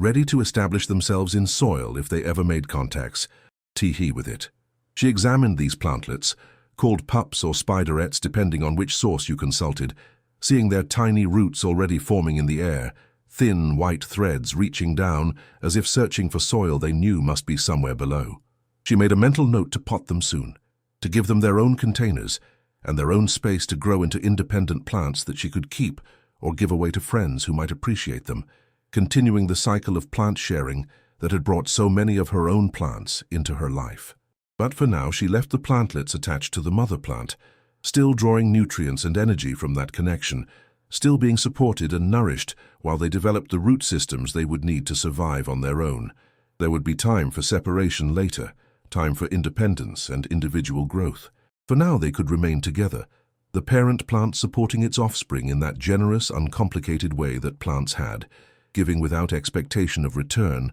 nurturing without resentment or fatigue, simply doing what their biology programmed them to do without the complicated emotions and expectations that made human caregiving so much more fraught and difficult. She found herself envying that simplicity, that straightforward relationship between parent and offspring, where support was given freely until it was no longer needed, and then separation happened naturally, without conflict or guilt, or the messy tangle of obligation and independence that characterized human family relationships. She adjusted a few pots as she moved through the room, turning them slightly, so that all sides would eventually receive equal exposure to light, rather than having one side always facing the window and the other always in shadow. Plants had a tendency to grow toward their light source in a process called phototropism, their stems bending and their leaves reorienting themselves to maximize their exposure to the light they needed for photosynthesis. Over time, this tendency could make a plant lopsided, with all its growth concentrated on the side facing the light and the shaded side becoming sparse and etiolated. By rotating the pots regularly, every few weeks or months depending on how quickly each plant grew, she could encourage more balanced growth, ensuring that the plant developed into a symmetrical form rather than a one-sided tangle. It was another small act of care, another way of paying attention to needs that were not immediately obvious, another practice of anticipating and preventing problems rather than waiting until they became serious enough to require more drastic intervention. She noticed that some plants needed to be moved closer to the windows, while others, showing signs of too much direct sun in the form of bleached or scorched patches on their leaves, needed to be pulled back slightly into more filtered light. Each plant species had its own preferences for light intensity, evolved to thrive in specific conditions ranging from the deep shade of forest floors to the bright direct sun of open meadows, and learning to read those needs and provide appropriate conditions was an ongoing education that she was still very much in the middle of. She had killed plants by giving them too much light, had etiolated plants by giving them too little, had learned through trial and error and research to recognize the signs that indicated a plant needed more or less of this fundamental resource. It was humbling, this process of learning to care for living things whose needs were different from her own, whose communication was entirely nonverbal, whose responses to her care or neglect were slow enough that she often did not realize she had made a mistake until the damage was already done. But it was also deeply satisfying when she got it right, when a plant that had been struggling suddenly began to thrive after she moved it to a better location or adjusted its watering schedule, when she saw new growth emerging as evidence that she had figured out what it needed and provided it. The light in the room was shifting again, the golden tones deepening toward amber, and then beginning to take on the faint purple cast of approaching dusk, and shadows grew longer and softer, stretching across the floor like living things, transforming the familiar landscape of her apartment into something more dreamlike, more peaceful, more removed from the ordinary world of tasks and obligations. She turned on a small lamp on the side table, not because she needed it yet to see, but because the warm glow it cast added to the sense of coziness and safety that was settling over the apartment like a soft blanket. Everything felt slower now, quieter, as if the world outside had agreed to pause and give her this time, this space, this sanctuary of green and growing things, where she could rest and recover from the relentless pace of the week that had just ended. She realized she had been tending her plants for over 2 hours now, though it felt like both more and less than that, like time had become elastic and fluid, stretching to accommodate her attention, and then compressing into what felt like mere minutes when she looked at the clock and saw how much had actually passed. Time had become elastic, stretching to accommodate her attention, expanding to hold everything she needed it to hold, without the usual feeling of running out, of not having enough, of being constantly behind. She had not checked her phone once during all this time. She had not thought about work or obligations or the responsibilities waiting for her when this afternoon ended, and she had to return to her normal life. She had not worried about the future, or rehearsed the past, or done any of the 100 forms of mental time travel that usually occupied her thoughts. She had been fully absorbed in this simple physical work of tending to her plants, and in that absorption she had found something she had not even known she was looking for, something she had been missing without realizing what it was. Peace. Not the absence of thought or activity, not emptiness or void, but a fullness of a different kind, a presence that was complete and satisfying without needing to be anything other than what it was. Not the excited peace of anticipation, or the relief of something difficult being over, but the deep quiet peace of being exactly where she was supposed to be, doing exactly what she was supposed to be doing, without any part of her wanting to be somewhere else, or someone else, or doing something else. As she was examining a small plant on the windowsill, the peace lily she had received as a gift years ago from someone whose face she could still picture, but whose name she had somehow forgotten, a plant she had nearly killed in her early days of plant ownership. Before she had learned about its specific needs and preferences, she noticed something that made her stop completely and catch her breath. Passion, surprised delight. There, emerging from the center of the plant's glossy green foliage, rising up on a slender stem that she had not noticed before because it had been hidden among the leaves, was a single white spathe, the modified leaf that most people mistakenly called a flower, though it was technically not the flower at all but a specialized leaf that surrounded and protected the tiny, true flowers clustered on. The pale yellow spadix at its center. She had not seen this plant bloom in over a year, possibly longer if she was being honest about how much time had passed, and she had assumed it was simply not happy enough in its current location or conditions to expend the energy required to produce flowers, that it was surviving but not truly thriving, putting all its resources into maintaining its foliage rather than into the energetically pensive process of reproduction. But here it was, the spathe just beginning to open like a cupped hand slowly uncurling its fingers, its surface so pure and white it seemed to emit its own light, rather than simply reflecting the ambient illumination around it. She knelt down slowly, carefully, to get a closer look, bringing her face level with the bloom and marveling at its perfection, its absolute purity, the way it seemed to glow against the darker green of the surrounding leaves. The spathe was unmarked, unblemished, pristine in its whiteness, a color so pure it made her think of snow and clouds and the foam on waves breaking on a beach. At its center, emerging from the base of the spathe like a finger pointing upward, was the spadix, the structure that held the plant's tiny, true flowers, each one perfect and minute, so small she could barely distinguish individual flowers, but could see the general texture of the clustered blooms. She could smell the faint, sweet fragrance the plant released, barely detectable, so subtle that she had to breathe deeply to catch it, but undeniably present once she tuned her attention to it. A scent that was clean and fresh and somehow innocent, the smell of life itself, of growth and reproduction,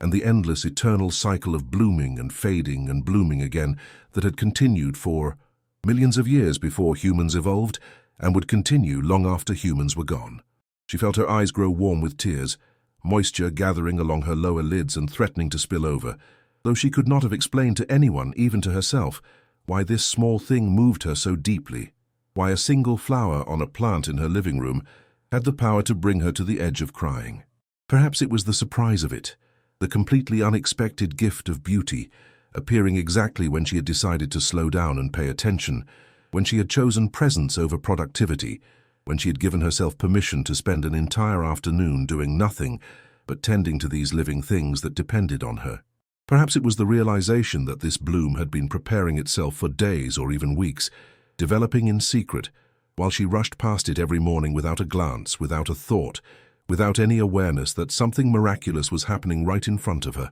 if only she had the eyes to see it and the time to stop and look. The plant had not needed her approval or her awareness, or her encouragement to do its work. It had simply followed its nature, responding to some internal clock or hormonal signal or accumulation of stored energy that told it the time had come, producing this perfect temporary beauty because that was what it was designed to do, what its genetics programmed it to do, what evolution had shaped it to do over countless generations.